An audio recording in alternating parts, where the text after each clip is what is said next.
Hello, I am Straight Jacket Jim, and I am a Streamaholic. And hello, I am the Warship, and I'm a Streamaholic, and welcome back to Streamaholics. Went straight in.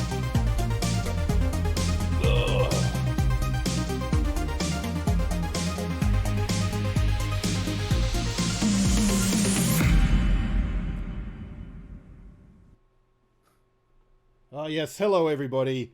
Welcome Gamma, welcome Menthonzo, welcome Skittles. Good to see you again, Mum. Been a while. How are you doing, Warship? Hey, how you doing, Lukey? Wait, you look a little bit different. You're not quite Lukey. I thought I'd get away with it. You know, I've got the same beard. Do I need to put the streaks in it? Oh yeah, those are fantastic streaks, though. I have to say, like they are beautiful things. But no, welcome in there, friend. It's very nice to see you in here. It's very different. You know, very different to be back on Streamaholics without Lukey.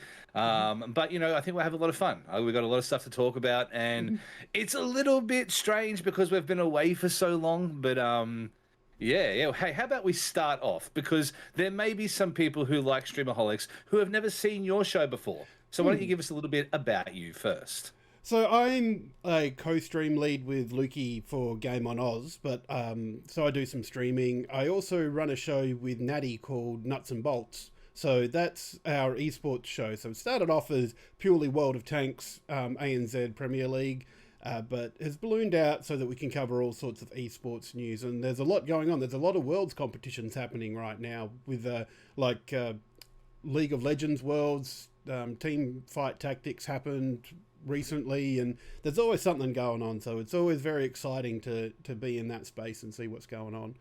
But also I also never miss an episode of Streamaholics. It's just I love seeing the chat. I love seeing what you and Lukey do together, and I hope I can bring some of that energy to it. Excellent.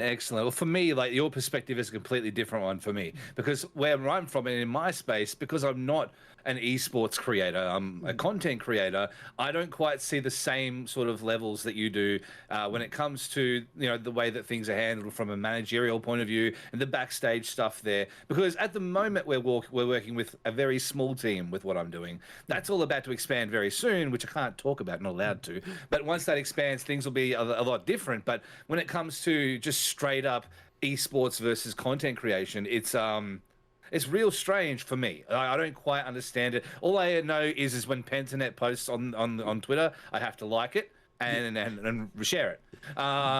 That's essentially what I know I have to do. So yeah, it'll be really, really interesting to see another perspective on the whole thing. Like, yeah. And esports is like the promotion of it is slightly different to the way, and I'm not going to claim to know all the ins and outs about it because it's a very more particularly when it comes to promotion, is more social media manager type role. But your meme game has to be strong. And I'm glad to see recently one of our members, Darin Taris, joined the Mammoth for their, I'll get the word soon, as like their social media manager. So he was making a lot of memes for the PGG crew. So now he's going to be doing that and for hang on, I'll fix that Skittles. But yeah, he'll be doing a lot of that with Mammoth now. So they're another esports org over east. Yeah. Okay. Interesting. Then cool. Positive as hell, because like obviously with esports there's always a lot of attention around it, and it's a little bit of a different world as opposed to sort of my world where there's a lot of clawing your way up from the ground, you know, like as far as like a perception within the sort of bubble that we live in. Because when it comes to streaming, you know, you have your early streamer bubble, then your mid-range bubble, and then you have your obviously beyond that as well. But when it comes to esports, it really just seems like it's gangbusters. You know, like once it goes, it really goes. And you can see that by the following Pentanet.gg got after MSI earlier on in the year, where their social media manager, what's his name, Wingardian, he was doing such a stellar job. They went from like 1,000 Twitter followers to over 10,000, and a lot of love from Brazil. But wow. And same with Peace, I reckon, because Peace are the Australian team that are over competing in the Worlds at the moment for League of Legends, and they'll get a lot of exposure that way, and that's where international audiences come from for esports teams. It's not so much like, especially in OCE or the Oceanic region. Yeah. Like you mentioned, being in your own little bubble for streaming. Well, Oceania's its own little bubble for esports, and it's very hard to get attention or be taken seriously sometimes when you go, especially against North American teams. It's quite disheartening to see what they do, and especially things like just over a year ago, Riot, who make League of Legends, shut down or withdrew support for the National League, which at the time was called the OPL, and then I think it was there's like an Esports League Australia or something like that stepped in, and all the teams got together, and they basically made their own. They basically went and said, "Screw you, right? We're going to make our own league with blackjack and hookers," and they did that, and they've had 2 splits. So splits is they do 6 monthly leagues. So split 1 happens in the first half, and split 2 happens in the second half. And so split 1, Pentanet 1, split 2, Peace 1. And they get like a minor region entry into the competition, whereas places like North America and Asia and Europe, they get like multiple team entries into the competition. And we even see recently Valorant, which is another Riot game. We had 2 teams that had a chance to go to, they call it the last chance qualifier. So it's the way the OCE region qualifies for the for the major worlds competition for Valorant. But it's what seems to have happened, and I'm going to throw in the word allegedly just to cover us. I'm pretty sure it happened, but I'm going to say allegedly.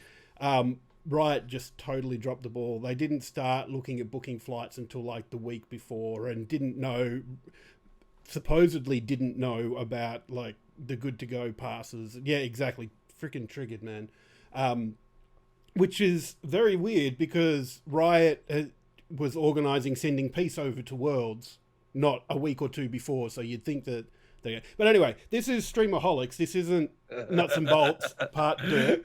But the problem that they get, I'll get back to my point, with being in our own little OCE bubble, is that it's when you go overseas to these international events that you get the exposure and that you get noticed. Like I said, PGG's Twitter reach just jumped. Peace's Twitter reach is going to jump. And I'll say this about League of Legends fans. They will jump on whoever the Oceanic representative is. And that's who we're going for now. Like all of Australian esports is going for Peace right now. Yeah, interesting. So what you need to tell me is I need to start playing League of Legends and get really good at it. And I wouldn't. It's a whole nother world, esports, and like I know I am nowhere near interested enough or good enough to do that. Like I got in early on the Pokemon Unite MOBA and thinking, I'll get good at this, and I got like 3 or 4 levels up, and I'm going, oh, this is really good, and I posted it on Twitter, and then I had a bit of a scroll, and everybody's like 5 or 6 levels above me on that, and I'm going, cool. No doubt.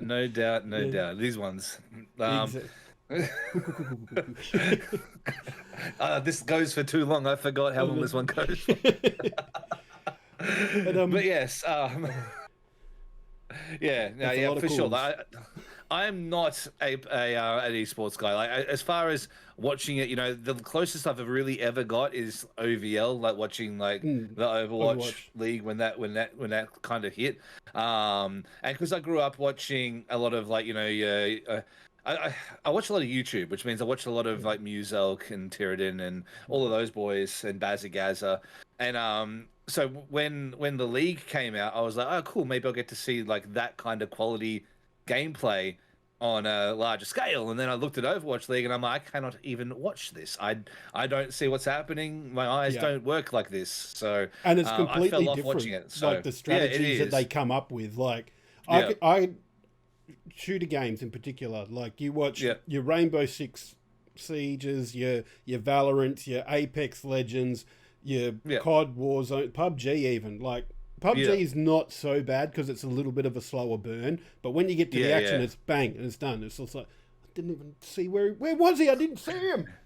But You know, I was like I was really into it, and like, same as like Destiny as well. Like I was, I'm a multiple time lighthouse person in Destiny. Like I've gone to the lighthouse, or, you know, I beat Trials of Osiris, all that kind of stuff. And I like to think I'm pretty good at games, like especially that kind of game. And then you see some people on like that world stage level, and you cannot even like register what's happening half of the time. And you see that when you come up against those players in something like Trials. You're like, you're doing pretty well. You get most of the way through your card and you're like, right, we're good. We're going to get the Lighthouse easy, no losses, guys. And then all of a sudden, like this pro team with just a bunch of kanji written as their names. And you're like, oh, well then, shit. yeah.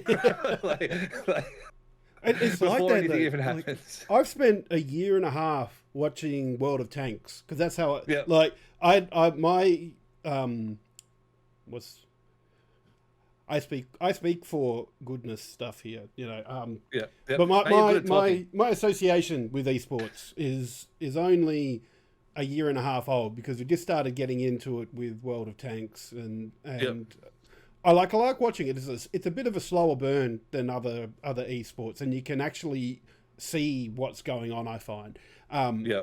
and after a year and a half of watching it, I figured, you know what, I can give this a go, and I am terrible. I'm just so bad. Yeah. I've gotten better. I've managed to get a few kills and a few wins, but yeah, it's definitely a different ball game from just your normal pickup. Especially when you start talking about coordinated teams. There's a lot more strategy involved than I'm Yeah. just going to go over here. That's why I loved Overwatch for that, because you know it reminded me. I used to play years and years ago. I used to play on a team for laser tag, like Laser Yeah, Force, yep. and they have a game called Space Marines, and that's actually a nationally played game where you have teams of 5+ who, you know, so you've got like a healer, you've got an ammo guy, you've got a Right. tank, you've got a sniper, and you've got like a grunt, and they all get assigned different powers on the packs. And there's a lot of strategy like that. It's kind of like a real life version of it all.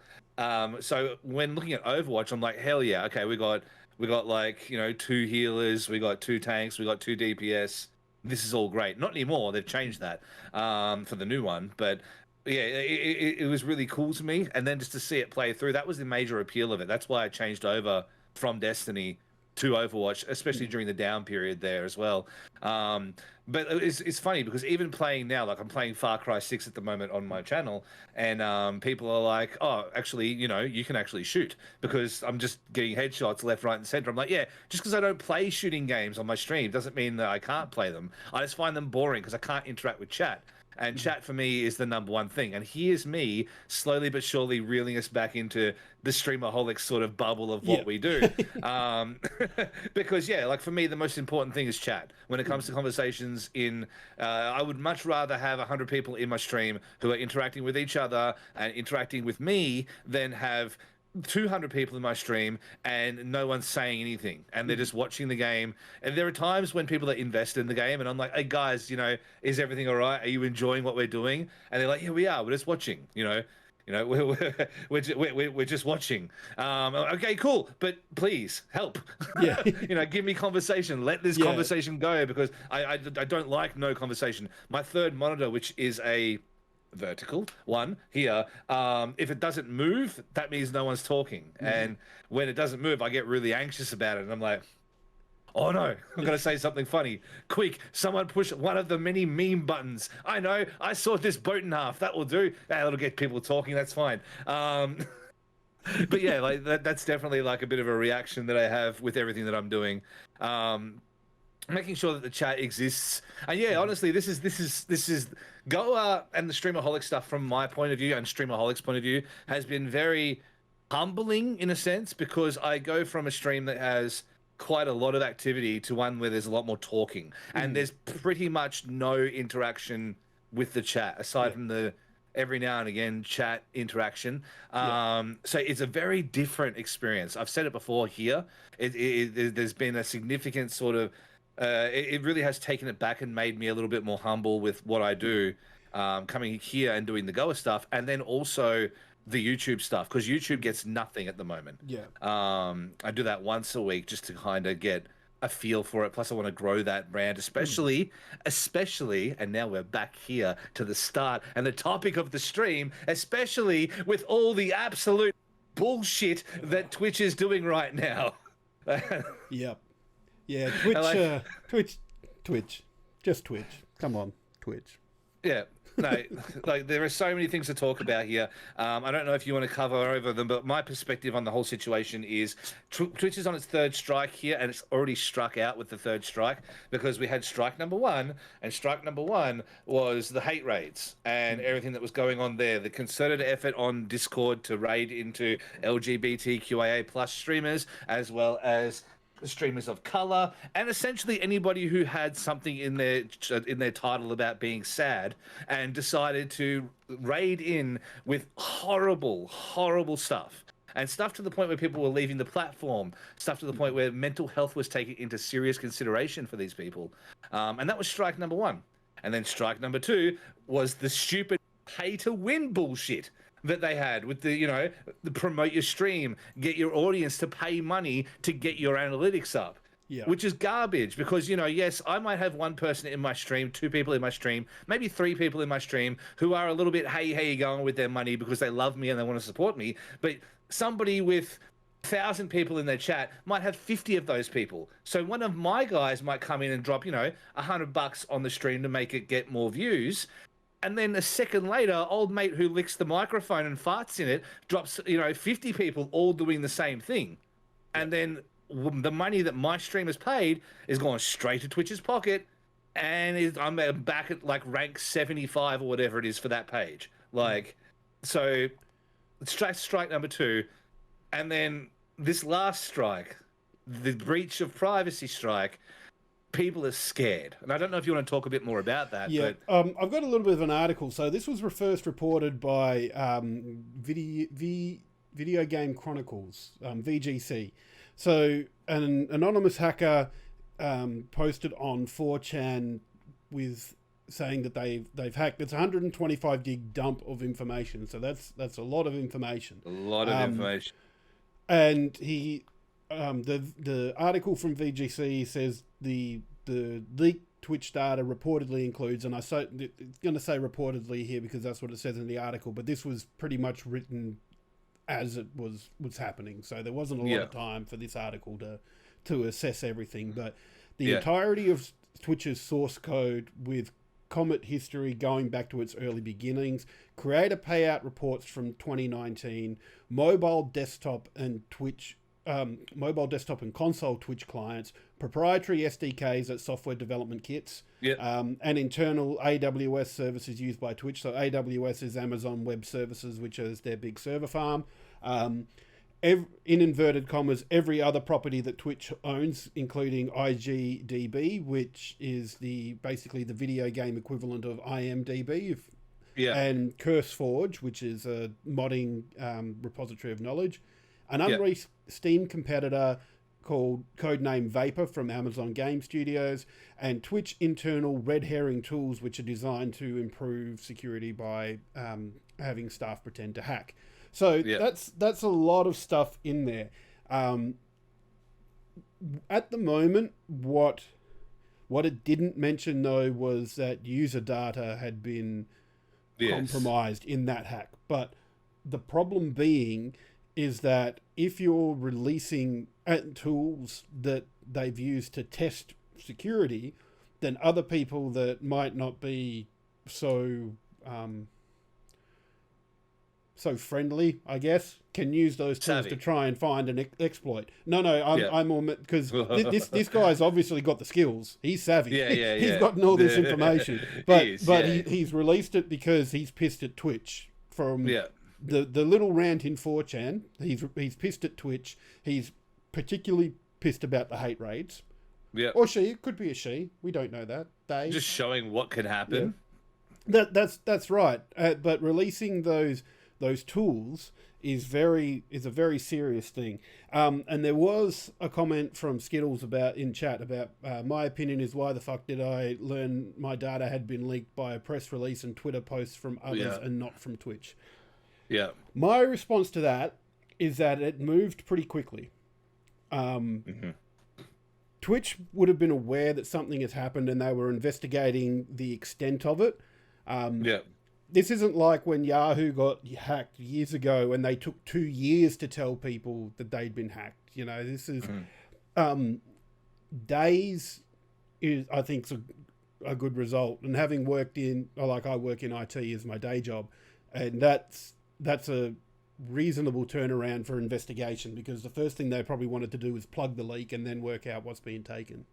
Yeah, I mean, you couldn't tell me that you wouldn't know the millisecond that the infrastructure had been compromised, though. Like that's the problem. Is that as soon as it's become knowledge, I think that, you know, for one, we should have been told maybe via email, perhaps. Like, you know, a blanket email to everyone just saying, hey guys, just letting you know, because for two, not everyone in the universe has Twitter. Like, some people just don't have Twitter.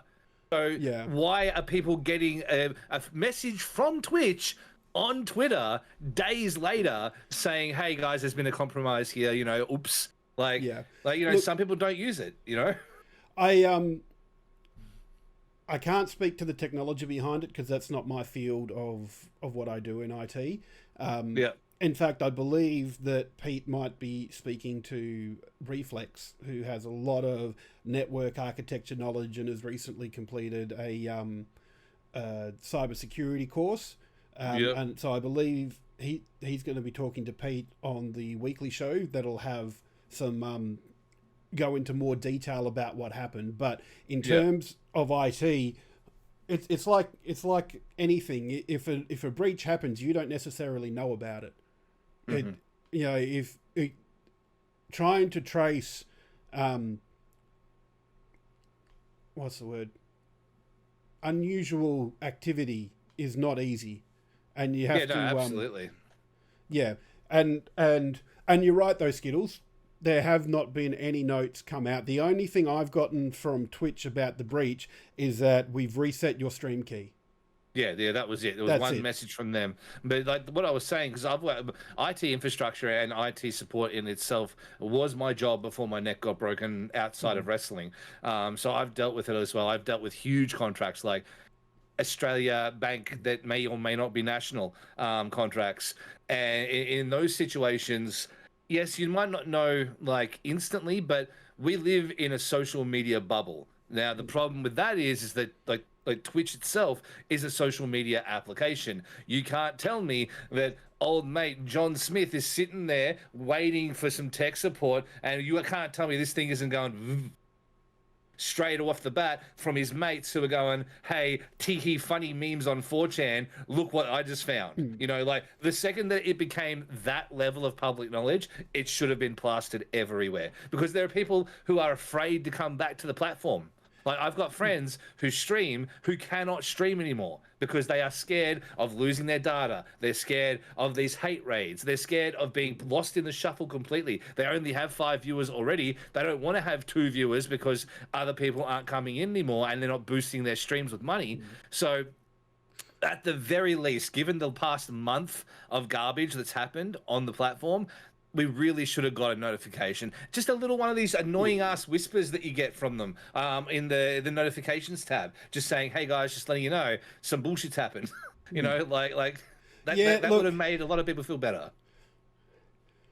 It's a damned if you do and damned if you don't situation for Twitch, and I hate to be defending Twitch because they've done some really dodgy shit, and I just and it kind of hurts me deep in my soul, but This is one's not their fault. Someone might have been pissed off at their previous actions, and it might have been the cause for it. But this isn't their fault, and it would have like the few days for them to investigate. And yes, nothing. They've not said anything official And that's more the issue for me still now, even though it's still broken. The news is broken. It's days old now. When did it come out? Like Tuesday, Wednesday? I think Wednesday. Yeah, and it's been 2 days. From the bit of reading I was doing before we went live, I think it sounds like the breach happened on Monday. Yeah. So we're talking days, and in terms of when someone would have gone to them and said this breach has happened, find out what happened.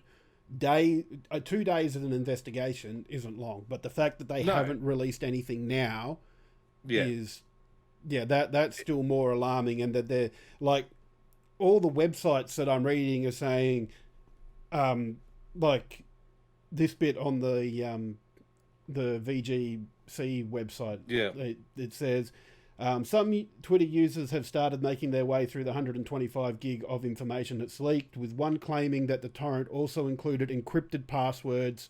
So encrypted doesn't mean it can't be broken. And recommending that users enable two-factor authentication to be safe, and also to change your password. Yeah, and those last that stuff is great. Yeah. Like if you don't have an enabled two-factor authentication on everything that offers it, please do. Lovely little app on your phone called Authy that does all this for you, and you don't need to do anything else. In fact, sometimes if I'm logging in from my phone, it'll auto-complete. Yeah. Like it's not even that much of a difference there. No. And for that little bit of extra security, it just makes the world of difference. Oh yeah. Like absolutely the world of difference. And like everyone should be running it where possible. There are so many places now that offer 2FA. You should have your Discord on 2FA. Like that's just without saying at this point in time, Discord has become enough of a juggernaut that you should have it on there as well. You should have it on your Twitch. Absolutely. Anything that attaches to your PayPal. You know, the second your PayPal's compromised is the second that, for someone like me who actually makes their living through Twitch, if my PayPal becomes like affected, if there's a breach within my PayPal, I'm screwed for food. Like it's not a little thing. Like that's enough to put me in the big trouble. So like wherever possible, absolutely please do. I'm waiting for it to come across onto Twitter, and I'm waiting for it to come across onto Facebook. I know that you can do extra authentication on Facebook already. Facebook does it through their own app. And I don't quite gel with that too much because that works through that whole what's it called, the brand manager extension now, doesn't it? The one that is through Instagram as well. I don't know. I just know that if I log onto a new computer for Facebook, it'll pop up and say here's your code. So I get a lot of those from people trying to like brute force into my account. You know, I'll be sitting there and all of a sudden it's like your Facebook code's been reset. I'm like, oh really? Yeah, mine is, here is your code to log into Steam. And every time I see it, my brain goes, I should probably change my Steam password. It's probably time to do that. Yeah, Steam's another one as well. But yeah, absolutely. But so there's been a lot of talk as well about the creator payouts information that was in there. Yeah. In fact, there seems to be more conversation around that than there does around the breach. The breach and what. Well, that was part of the breach, but it's more talk about how much streamers are getting paid as opposed to how these tools going missing that could let people actually hack into more data for Twitch and as a user out of everything. The security tools being leaked is the big one for me, but I don't care about what other people are getting paid. Like it's not something that I'm going to go look at. I don't even want to know. I don't care because what I'm doing on Twitch is my business and I'm growing me on Twitch. I'm not like comparing me to someone like Asmongold or XQC or even some of smaller streamers like Grand Pooh Bear that does Mario stuff and things like that now. Like it's apples and oranges. Like I've had one Twitch payout on my own channel in the year and a half I've been affiliate, and I'm not worried about that. I'm not doing it because I want money, although the money will be nice, but what other people are doing doesn't worry me. No, and like, obviously my situation is slightly different, and this is the great duality of Streamaholics, is because it's similar with Lukey, is because Lukey doesn't really do it for the same reason either. But for me, and to give a different perspective on it, it is my pay, it is my finances. I get paid every month from Twitch, and it's enough to keep my family fed. God willing, most of the time. Sometimes it's a bit of a close one.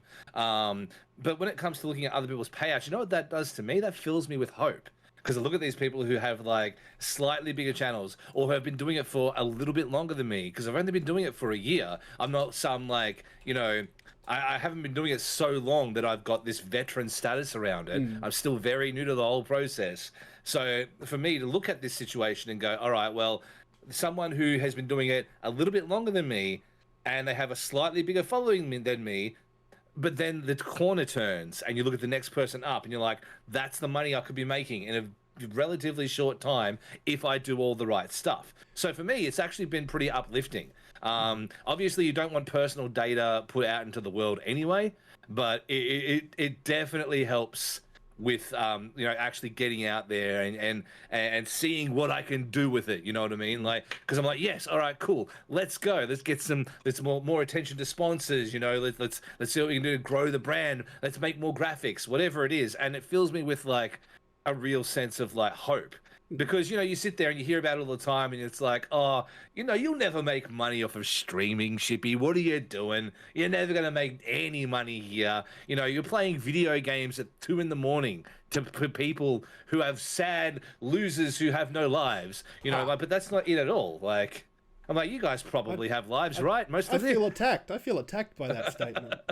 Yeah, exactly right. And I get it. I get it because I'm the same. Like, but I look at it and I'm like, yeah, you know, this is viable. You look at some people. What is it? Old mate made $9 million in 2 years on the platform, and that's huge. Don't go calling me a loser. Hello, Shotgun Steve. I'd hoped one of the people from my streams was here for that.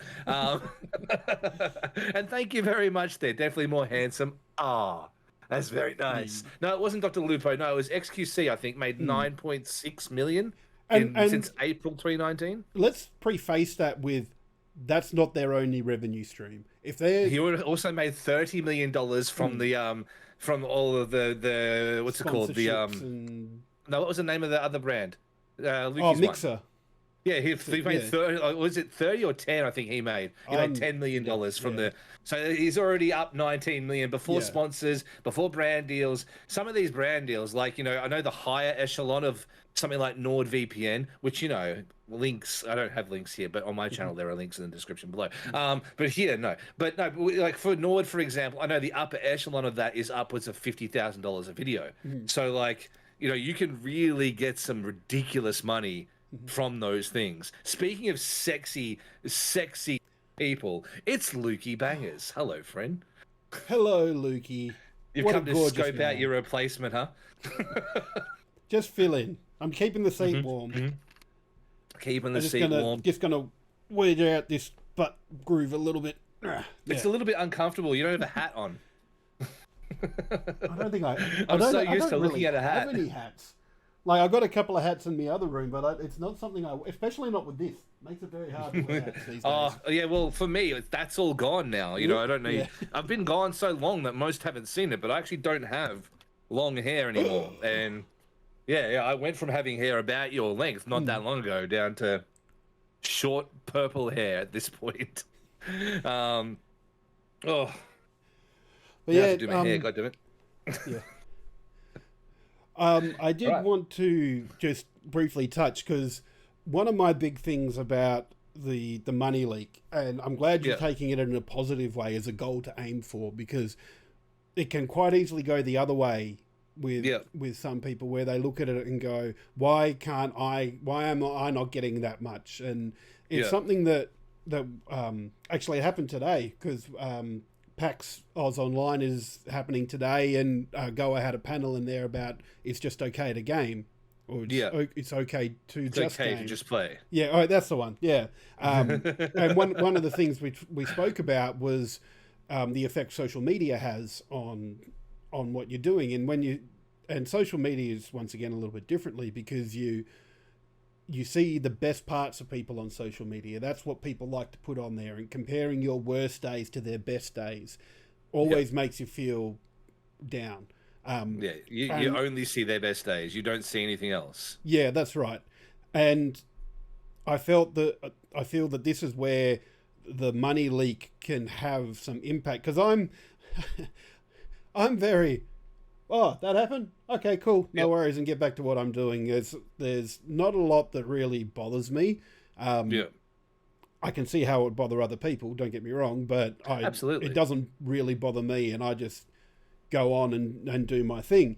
But I can see how those payouts would affect others in going that, shit, I've been doing this for this long and these people are getting that much money out of it. And but I'm glad to see that you haven't taken it that way, and it's a goal for you to aim for. Well, I'm almost positive that there would be people within my community that would be looking at what I do and will have looked at my numbers on there, and they'll say, they might not be here for a while. They'll be like, well, Shippy, he's already making this amount of money. You know, I don't need to help him out. I don't need to be there. And that's not the point at all. That's horrible. That's actually the worst part of all of that for me, from my perspective, is because those people will now feel like they are not as good as me, or they're not as valued as me. And let me just tell you, you know, I've got a broken neck. I'm a little bit overweight. And, you know, I'm probably a little bit older than most people who start streaming. Not to say that, you know, I'm not this amazing, like, bastion of streaming potential. All I did was try my best and not half-ass anything that I did since I started streaming. The only reason I've got the success I've got so far is because I've tried really goddamn hard every time I've turned on the camera. Like, every single time. And that's not me, like, you know, sucking my own dick or anything like that at all. It's just me saying that I've put an effort in, and not saying that anyone else hasn't put an effort in either, because they absolutely have. But what I'm saying is that when I've put an effort in, I've seen a return on it, and I was just lucky. That's the third part to it, is that in a situation a lot of people don't understand is that there is such a thing as the right place at the right time. When I started streaming, it was just before COVID hit. It was just before it all went down to shit, and people needed a space to feel safe, and that's what we provide. So, you know, looking at it from that point of view, I'm just being me on this stream. There's never anything more than just me being Shippy. There's no bullshit about it. I'm not lying. I'm not, you know, let's go, boys, everywhere. You know, that being said, we did get the meme sponsor the other day, which is very funny. But, you know, like, there's none of that in what we do. It's all very genuine, very human. But I look at other people who may not be doing as well, but who are trying to do the same kind of things, and not getting the response that they thought. And I'm like, you're not technically doing anything wrong at all. It's just whether there is something about me as a person, whether there's something about the right place at the right time. There are multiple angles you need to look at it. You know, it's not just, oh, well, you know, Shippy got it, so, you know, like, that's all there is to it. Like, you know, he must have done something to get that success. It's like, no, I was just the right place at the right time. Yeah. And I've done well, but I'm nowhere near where I want to be or where I need to be. Like, this is the beginning. We're at the launching point here.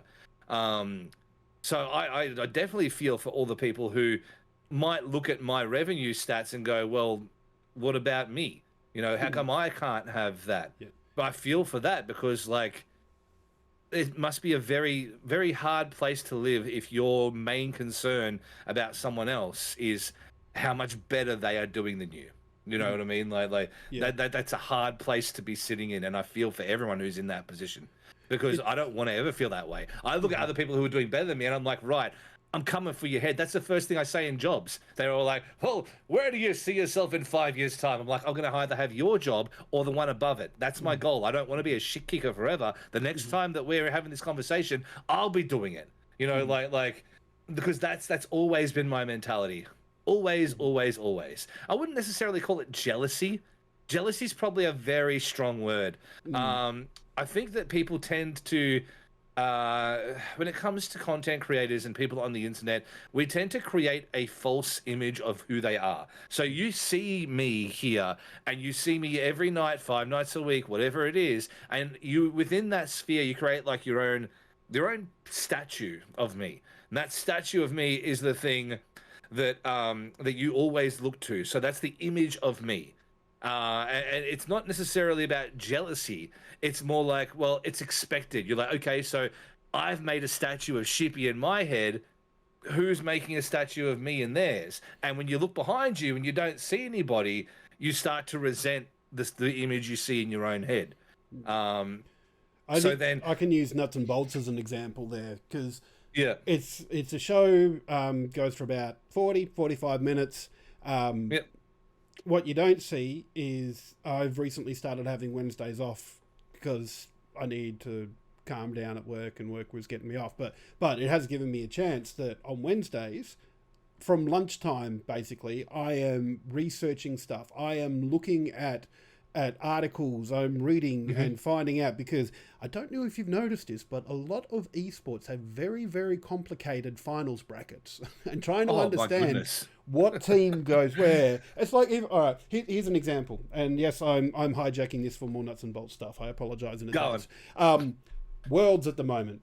Peace in Worlds. So there are 2 group stages in Worlds. The first one's called the play-ins, and then the group stages. So play-ins is basically another qualifying round. There are already teams in the group stages waiting. Play-ins are still in there. They play in their own group, so there's 4 teams in each group.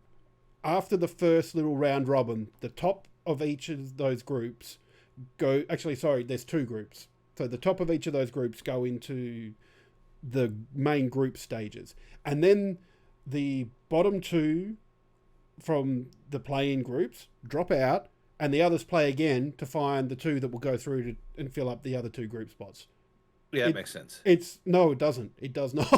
It's just, it's crazy. But yeah. And it mechanically makes sense from a mathematical point of view. Like, it's a lot, but you can probably wrap your brain about it. Yeah. But that's the sort of prep that I do from lunchtime on a Wednesday until it goes to air at 5 or 6 o'clock, depending on if the weekly show's going ahead that week. So there's a lot of work that goes on in the background, and me and Natty, every time we see something that's interesting from esports, we're DMing each other the link so we can find it later on. And yeah, there's definitely a lot of work that goes into there, and finding clips and also, or going and making our own clips. Yeah, there's a lot of prep for a half-hour, 45-minute show. Yeah, I totally understand that, because I've been looking at like the editing side of things myself. I would love to be able to say, hey, someone who is right on the pulse of memes and fun content, and just say, look, here's X amount of money a month, make me videos. But I've been looking at the editing side of things myself for a while, because we are branching into YouTube with all this new stuff that's coming. I still can't talk about. But once that stuff is actually here and live, there will be a lot of content in a fairly quick succession across a lot of different areas of the internet. And looking at the work that's involved in that is very tiring. Looking at like making sure I've got funny TikTok videos, making sure I've got funny for YouTube, making sure all this stuff. I looked at my Twitter today and I'm like, shit, I've got nothing for Halloween yet. So I spent the like last sort of hour before I got on here making like a Halloween banner for my Twitter, and that'll be on the Twitch as well. And then I'm looking at replacing all my emotes for this month to Halloween versions of my emotes, so rather than having my typical emotes that I've got, got blood on them or pumpkins or whatever it might be, because like it's like there are so many little things involved in this that people don't get. And Witwit's another perfect example as far as people who do the work go, because I've watched him do all of this as well. And it is one of those situations where you need to be attentive to everything. It is not a matter of coming in and turning on the camera and pushing go live. That might be how it feels to begin with, but if you want to grow on this platform, you have to grow with the platform. You have to understand what is currently going on. You have to have your finger on the pulse of games. I have my followed channels open all of the time on the side of my screen, no matter what window I'm on. So I can look at the people like Pez, like Zuckles, like all these people like, Duca Flukes, Jordan Rasco, Landon, all these people who are currently streaming right now on the side of my screen here, with 300, 200, 150, all of those numbers, those are the ranges I'm aiming at. I'm not aiming for the 10,000s right now. I'm aiming to sit like above 300. So I'm looking at what they're playing. There's GTA, there's Rust, and I'm looking at those games. I'm like, okay, so I might not play them, but how can I adjust what I do to fall more in line with that sort of content?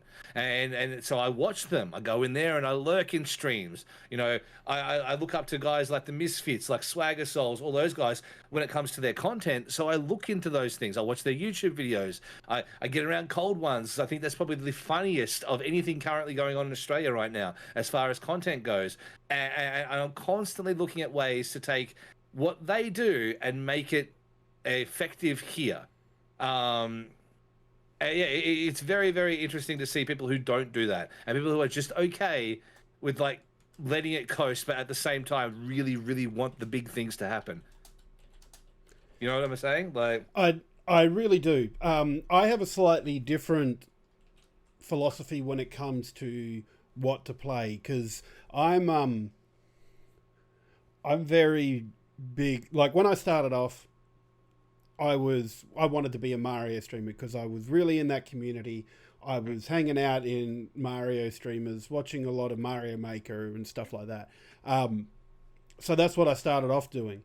But because I was such a small streamer, I had a lot of trouble trying to find good levels, because the medium and bigger size streamers, they have people that suggest levels to them, whereas I had to go out and find them, and it was like I did, because all these streamers have their own Discords and they have channels where people can suggest levels, but that was still hit and miss as well.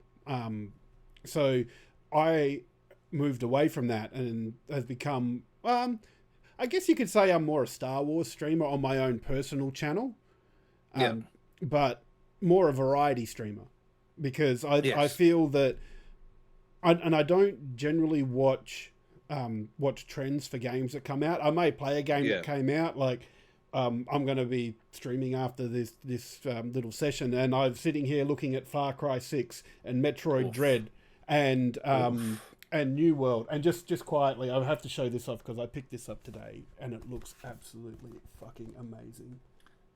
Oh yeah, that's There's like a nice art book in there and like the steel book, man. It's real nice. But yeah, and and those are new games. Like Far Cry came out yesterday and Metroid came out today. But that's because those are games I want to play. I don't want to be pigeonholed into one little thing, so that if I go, oh, I'm so sick of this game, and you see it so much these days. Like, there's the bigger streamers, and once again I pick out Mario streamers because that's what I really know.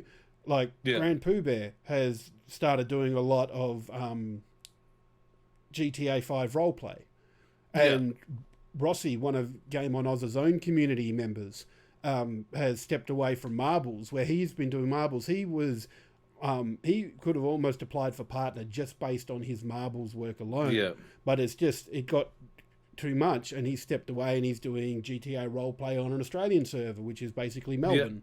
And other ones like Juzzcook, who's started doing like community gaming nights or retro nights in with some Mario stuff as well, just to get get away from that same old. Yeah, honestly, like when I say that I attack like trends, what I'll do is I have two philosophies when it comes to streaming. I'll either see a game I really want to play and know that it's got a lot of like oomph behind it, or I'll have looked at the followed channels and see that someone they're playing a specific thing that I'm really getting around, and let's go and let's do that. But the other philosophy, which I've mentioned it on streams a few times, and I've mentioned it here once or twice as well, is that I take classic YouTuber eras. So the 2018 era, the 2014, 2015, those eras of content, and I look through the games that really made the biggest like YouTubers pop. So I'm talking like your Jacksepticeyes, your Markipliers, your PewDiePies, and I look at those games and I go, I haven't seen this game long enough that I don't know anything about it, and it was really, really fun and really awesome. So what I'm going to do is I'm going to get the game, I'm going to play it on stream, and everyone's going to look at me and they're going to go, well, what's this, Shippy? What's this? I mean, what is this game? And this is a dickhead game. This is dumb. Like, Dude Stop was one of them, where essentially the whole game is just about like taking someone's OCD and just twisting it just a little bit, like slightly altering a picture frame and things like that. But it was one of those things where people hadn't seen it in such a long time, but it was really successful. Cat Mario is another one. Even we went back and did an episode of Happy Wheels once on stream, just because it's that older era, nostalgic era, but it kind of breeds two things. At one point, people are like, oh man, like, I saw Markiplier play this. Hello, everybody. I saw him play this ages ago, and I'm like, oh, yeah, amazing. Let's watch someone else do it. Or at the other side of it, they're like, I've never seen this before, but it looks interesting, and I'm going to sit here and I'm going to talk shit about it for a while. So, yeah, when it comes to content, for me, I like to have a good mix. Like, I recently played Pony Island, for example, just because I like the kind of weird, wacky, kind of messed up psychological content as well. And I just like to be able to share things with people that haven't seen. I would honestly say that new content is probably the last on my list of things I like to play. Because if I play a game that is brand new, I've got another friend who's a partnered streamer who, without a shadow of a doubt, the second I start promoting that I'm going to be playing this game, if I go to his Twitter, he's also doing the same thing. And we both stream it around the same time, and we both get in at launch. And all we do is we're just fighting each other. We're just stabbing each other for views. And that's it. And new games just have, like, the big streamers will get watched. Like, just new worlds. Like, Q Simulator 2021 for some people. But it's gotten better now. It's gotten a lot better. But I played the alpha of it and just had no interest in it. Like, at all. That's fair. It's a certain type of game. And I've been right into it for a week.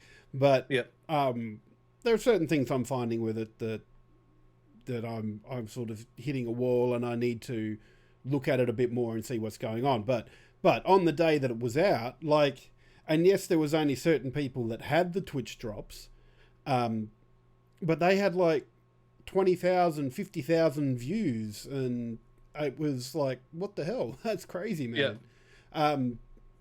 But I do want to go back to a comment that MGB Live made in chat. Like, that's the thing. Play what you want to play, even if the community for certain games isn't as big. Yeah. I view that in a different way. Not to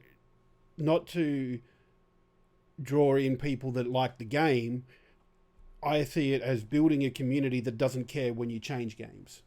Yeah, and that's been a big thing for me the whole time as well. That's why I never stuck to one game. For me, the appeal of my stream is this face right here. This one. The whole reason that people come to the stream is to watch this kawaii desu mother do what he does on the stream. They like, that is why people are there. They're not there to watch me be shit at Dark Souls. They're not there to watch me shoot people in CSGO. Like, they're here because it's me. I'm entertaining. I have the haha funny, the memes, and that's kind of what people get around. I wanted to make myself above games. So we'll do things like I've been planning it for a while. We've been planning You Laugh, You Lose challenge on stream. We've been planning a Reddit review thing on stream as well. I don't like to just do streams where we play games. In fact, my most successful streams, financially as well as viewership wise, have been just chatting streams where ask me anything, and invariably it gets sexual, because of course it does. But those streams are always the streams that do the best for me. So Like, yeah, it's not about the games for me. That being said, to retain new audience, you need to branch out into other games. I'm at a point now where I can no longer just chat. I'm at a point now where I probably can't even Minecraft consistently and just Minecraft. I need to branch out into new things. I am kind of aiming to do a little bit of GTA RP at some point. I just need to find a good server that I enjoy, because I think that'd be a lot of fun. But yeah, like I'm not at a point now where I can just rest on the laurels of playing games that I like to play, and that's all anymore. So I think that's important as well. Yeah. So we spoke a bit earlier about, well, it's been a sort of constant theme with the money coming up in the creator payouts and how we earn money through Twitch, because if you're going to make it a job, which at the end of the day, I would really, really love to quit my day job and make content creation my full-time gig. But it comes down to money as well. And for the platforms, it comes down to money too. Yeah. So recently, you made a mention of one new feature that Twitch are bringing in, and they've been trialing it for a while through the pay channel points to get your boosted promotion. Now they're looking at bringing in paid content for that, which it's an interesting thing because social media does it already. On Twitter and Facebook, they exist to sell you ads. Yeah, that's the only way that they make money is through ads, and YouTube is the same as well. And my thing with with Twitch is that people talk about Bezos money. They talk about how much money Amazon has, but Amazon bought Twitch to be a profitable business. And then I see things like this coming in, like mid-roll ads were bad enough. Though I freaking hate mid-roll ads. And now they're talking about taking money to boost your channel. They're talking about I saw there was one recently about audio only ads as well, which says that you can't actually choose to be only audio only or video only ads. It's just all in a mix there, and I don't know. I am definitely not a fan of that. I can tell you right now, but it's just like there's a fine line to be walked between a company that needs to make money and and the shitty things that they bring in to make that money. And I don't know how else they can do it is also the problem. So it's like they've gone for the low-hanging fruit of things that are just really, really stupid and will interrupt everything so bad. And it's just, and I don't know. I just don't know how you can improve that situation of Twitch making money. Some smarter minds than me would have to come up with that.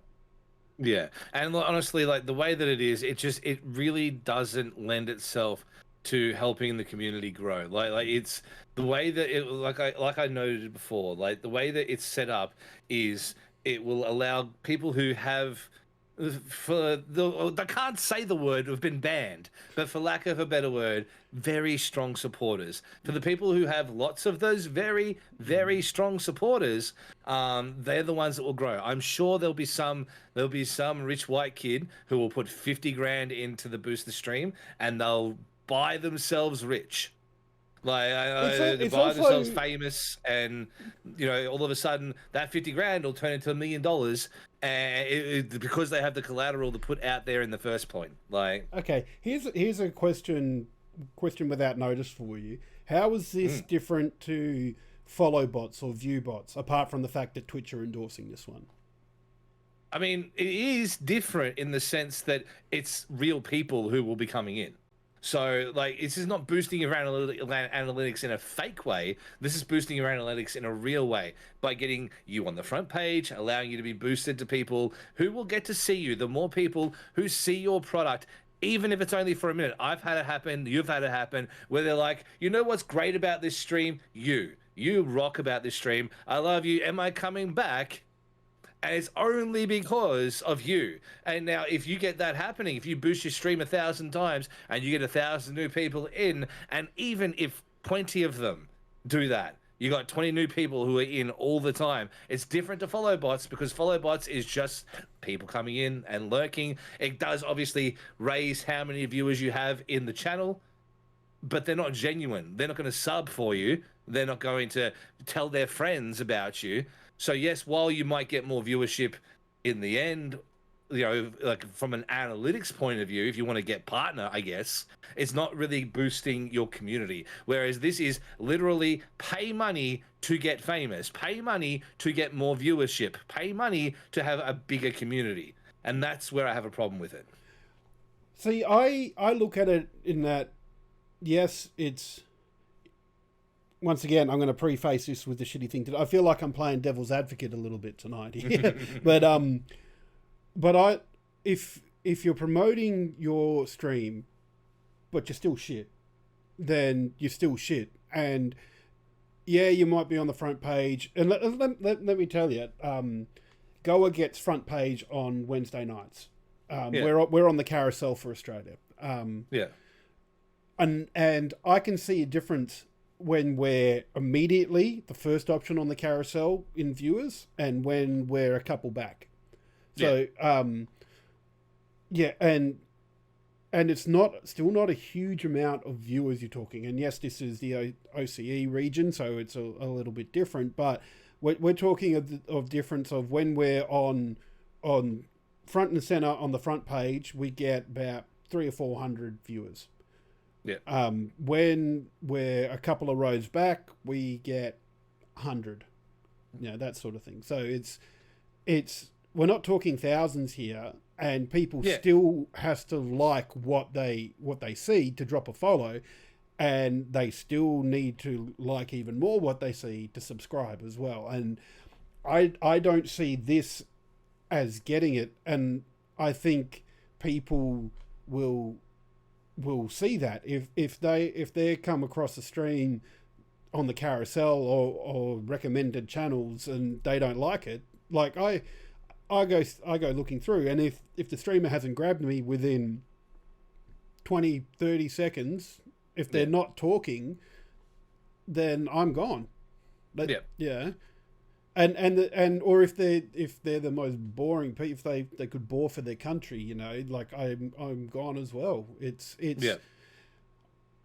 I see it as a problem as taking away from good streamers that are building communities, but everybody's trying to build a community, and everybody's trying to do their best to make their stream good. That's what I'm going to devil's advocate for you here. Yeah, okay. Devil's is that an angel's advocate? I don't know. The angel's advocate here, because yes, you're absolutely correct. If the perception at the base, as you said, was they're a shit streamer to begin with. If you take two streamers, one who is, you know, just as good as the second one, except streamer one only has 10 people who might give $50 in total, whereas streamer 2 has 50 people who might give $10 each.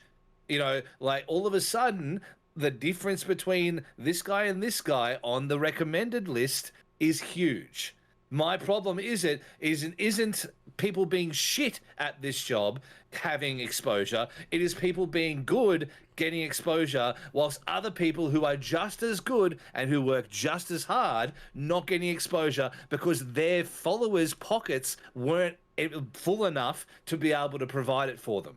Like, it has nothing to do with elevating shit people. It has everything to do with it not being a playing field for people like myself and people who are at that point where, yeah, sure, you put me on recommended, you put me in the carousel once and I will destroy this platform, but I'm not on the carousel. That's what I'm saying, is being able to actually take advantage of that situation would be enormous for me. So when it comes to this whole thing, I won't have that situation. If it all goes through, that won't happen for me. But someone who is as good a streamer as me, who has just an amazing community, who has just as much of the fun, bells and whistles, just as good a camera quality, all that stuff, they do get on there because someone drops 50K for some ridiculous reason into boosting their stream. All of a sudden, they are like the biggest streamer on the platform, and I'm not. And that's got nothing to do with my talent versus their talent. that has got entirely due to the subscribers' pockets. To But the me, same that is thing, the the bullshit same thing system. happens now, though. If you're not, like, you could have the best stream, you could have the best equipment, and be the most entertaining person in the world. But if you could be streaming to 10 people and not get noticed. And yeah, this is not so, like, the actual thought of paying to do it doesn't sit quite right with me. But it's still at a point where Twitch still needs to make money, and as much as I like to be altruistic and say, oh yes, you know, I am not loyal to companies at all. Like, probably the closest thing I come to loyalty for a company with is Nintendo, but they keep releasing really good games, so I'll keep buying those games, you know. But and I'm not blind to their faults, but they're a company. They need to make money. They, like, there's an old saying, and I have no idea where it came from, but it really puts down, it will captures to a T how social media is. And if you're getting a product for free, the chances are that what's being sold is you. It's access to you. Facebook, Twitter, TikTok, Instagram, they're all free to sign up to because they sell you ads. They get money off the advertisers to do it. And if Twitch needs to find a way to make money, and I've said for a long time, and I've often thought that with some of the shitty things that they've been bringing in to try and make money, that they're in trouble. I think that there's something going on in the background where they're being told they're not making enough money. Either they're not making enough money, or they're not, or they're close to being in the red. And you just have to look at something like Mixer that had Microsoft money behind it. So we're not talking like the Twitch situation where Twitch was a separate company that was bought by Amazon. We're talking about something that was started up by Microsoft. So it's an internal division of Microsoft. So, and that's where it's more accurate to say that Mixer had Microsoft money more than Twitch has Amazon money, because Twitch is just owned by Amazon. It's not actually run by Amazon. It still has a profit of $2.3 billion this year, though. Like that's their revenue. Sorry, this year, and Amazon, even though that's it's revenue, owned by that's it, not profit. like, That's revenue, not profit, though. yeah. I mean, yeah, obviously that's not profit, but then yes, I know it's owned by Amazon. At the end of the day, that's going to be obviously a factor in my thought process, because it's worth $1.7 trillion. Like $trillion, Amazon. Like, you know, yes, I understand Twitch needs to make money to continue pushing the thing forward, but that's $1 trillion that the company has. And Twitch is in the billions, and I'm sure they're not making that in profit, but as far as revenue goes, like, they're still bringing a lot of money in. And not just that, but if you're an affiliate on here, if you're affiliated, you get ads. They get ads for pretty much for free, $1 an ad or something.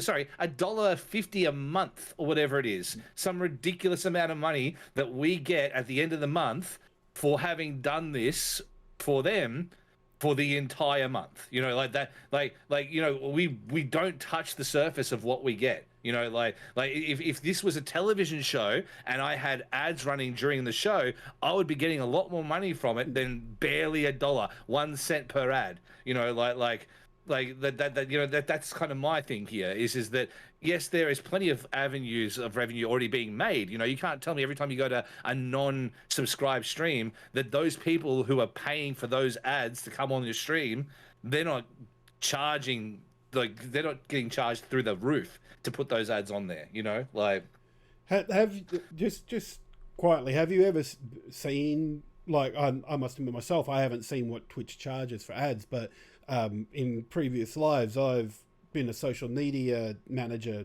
for an organization. And even to the point where I'm part of a hockey club and we've been involved with running Facebook ads and stuff like that. Do you want to know how dirt cheap they are? My hockey club ran a $10 ad that got a week's run on Facebook and had like 10,000 impressions. Yeah. They're dirt cheap. It's like, and same with like, part of the .com crash of the early 2000s was that there wasn't as much money in advertising on the internet as there was in print media or on television, because people ignore them a lot, and where we're getting a cent per ad on Twitter, on Twitch. Sorry, too many T's and W's. But what Twitch are getting paid for it, I would reckon, is a lot. Is not as much as what you'd be paying for TV ads. Yeah, I mean, yeah, obviously that wouldn't be the same amount financially, but there'd still be a much larger overhead than 1 cent per click. Like the, and like that's all revenue straight off the bat. If you look at it from the situation here, this is 2020. This was posted, I think. No, yeah, 2020. This was posted. 740,000 Twitch affiliates, less than 10% of the platform, are currently affiliated with Twitch. 740,000 times 1 cent. Like it's a chunk of money. But if you did the same thing with network television, even at the shittest time of the day, even at the worst time of the day, I guarantee you that the ads that play in 3 a.m. aren't getting played for 1 cent a video. And they're definitely not what they're charging them either to actually host it. You know what I mean? Like they're definitely getting their money's worth to host it. So I just don't see how, if that's the case, we could be sitting in the red poorly enough that they have to try to gouge not only the streamers, but also the supporters, the subscribers. They lowered the price of subs overall. That was great. Put them back up. If it's really an issue, put them back up. Like, if you're telling me that in the time frame between like going from $9 to $7, now that they need to run this thing where you can boost your stream, I would rather get it organically and know that everyone around me had gotten it organically than ever see people at the top of my follow channels list who paid their way there. Like, it's everywhere. You see it in Instagram. Yes, you do. The rich people who post pictures of their Ferraris, they always get the most likes. Leave it off my Christian Twitch stream, please. Like, I don't want to see it here. I want to see people who do the work get rewarded, especially when the guy next to him is also doing the exact same work but doesn't get rewarded because people won't give them the same amount of money. To me, this is the biggest hot topic of the whole thing, because and it's good that we're going back and forth as well with this devil's advocate stuff too. I know, I like it. I like having discussions, man. It's like the back and forth. I like. We've got points and counterpoints. It's really awesome. Low key, Lukey was a bit of pussy the whole time. So I just like stirring shit a bit more, is all. Yeah. Yeah, but no, it's good because you actually have a good conversation. The same way with Lukey, obviously. Yeah. But it's good to have counterpoints, because if it wasn't counterpoints, it would just be me talking for 2 hours, which it usually is anyway. Yeah. So. But yeah, and I will say one thing about the promoted streams. I don't mind them as long as they're advertised as promoted. So like, if a Facebook post or a Twitter post gets paid advertising, there's a little promoted or sponsored under it. Yeah. Twitch needs to do that for any stream that needs to be that gets promoted via money. That's what needs to happen. Yeah. Even to brand deals, I would be all about that, because you know what, brand recognition. If I could say, there are still 60 boxes of cheeses around that corner. If I could say, why am I fireworks? I don't know. That's not one of my events. I don't know. Hang on. Weird. Oh, that's fine. I blame Reflex. I blame his tool. Yep.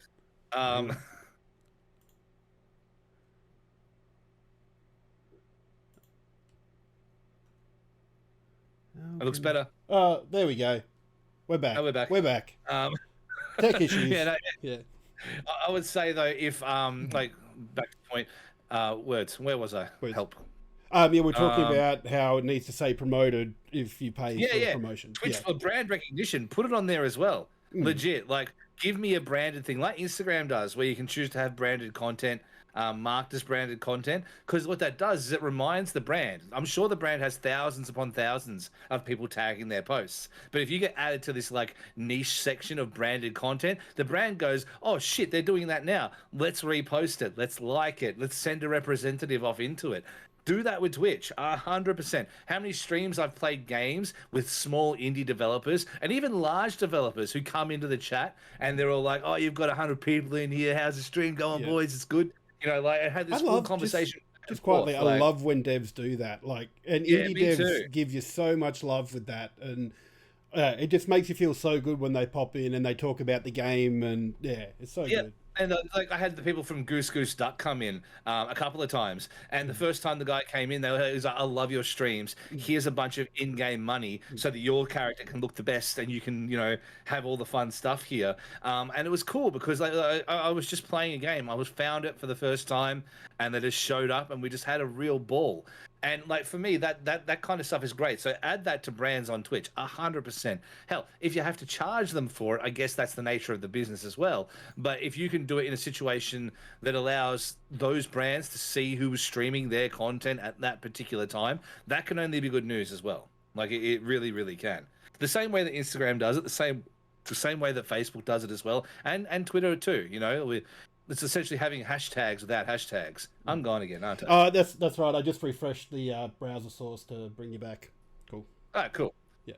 But yeah, that's my thought on the whole thing. So yeah, and it's like I say, I've been worried for probably about the last year to 18 months about Twitch and its financial stability. There's little things that you go, why are they doing that? And to me, it's screaming that they need to make money.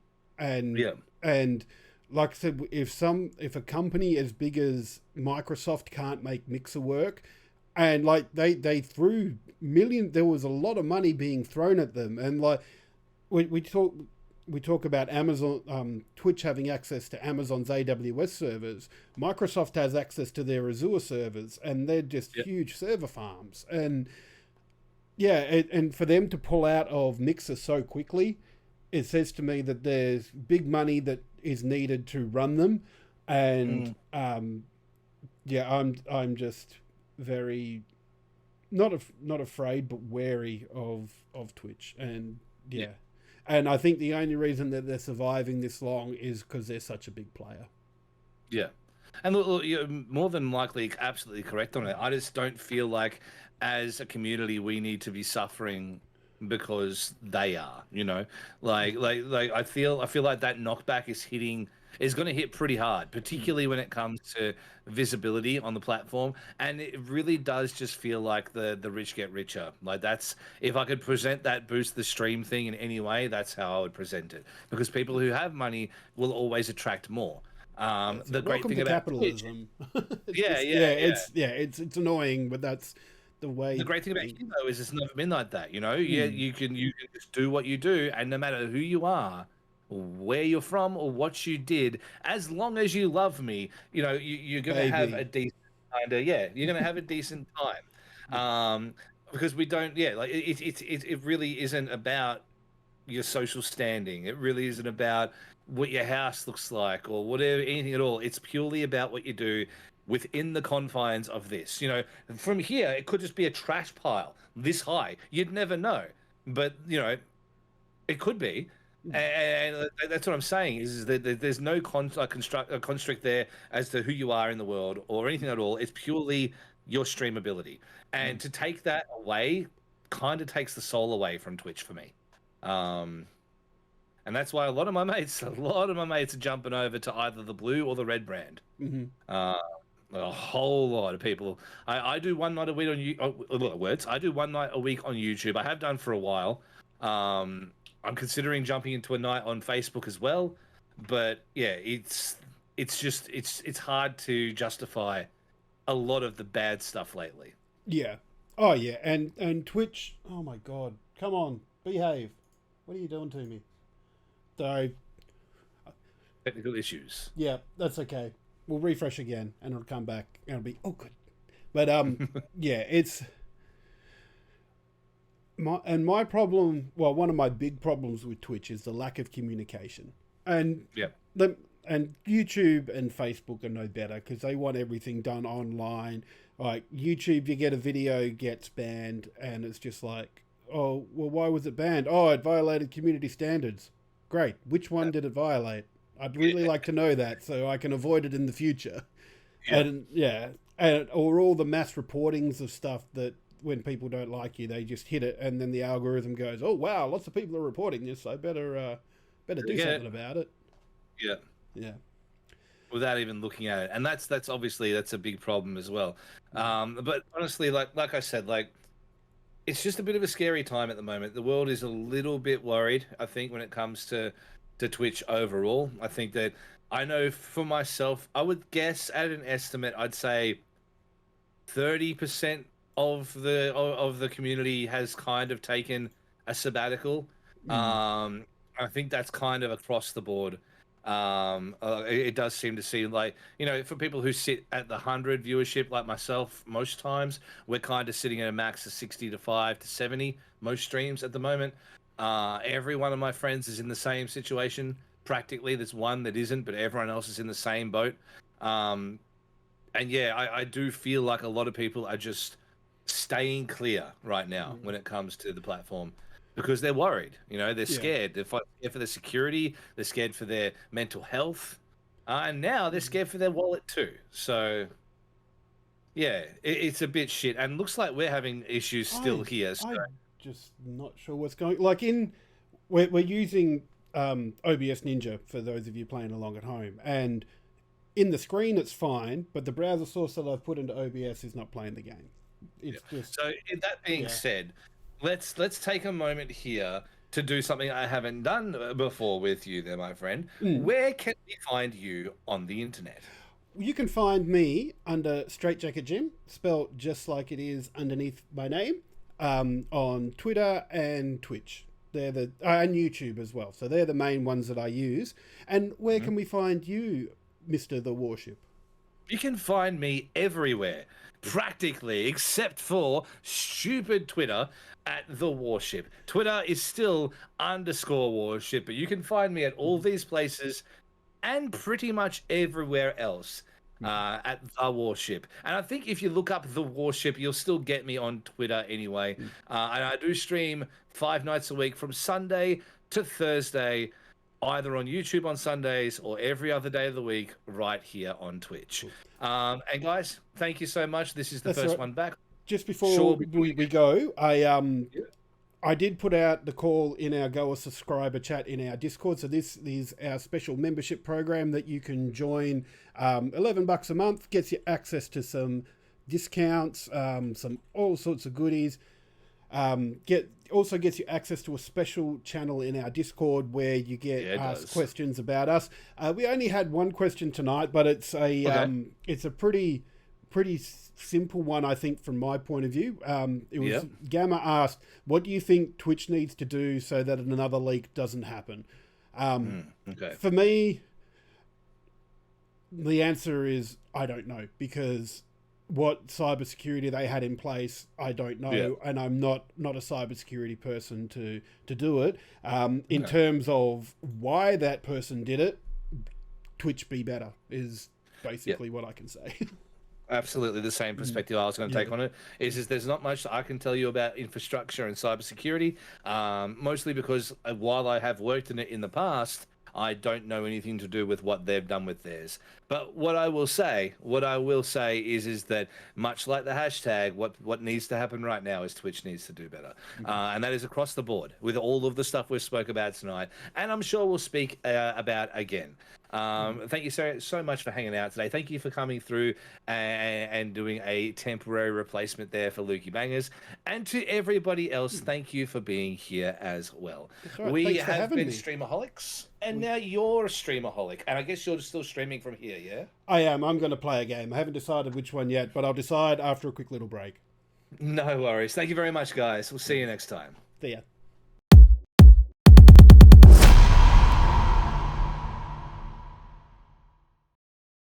Hey legend, thanks for watching the show.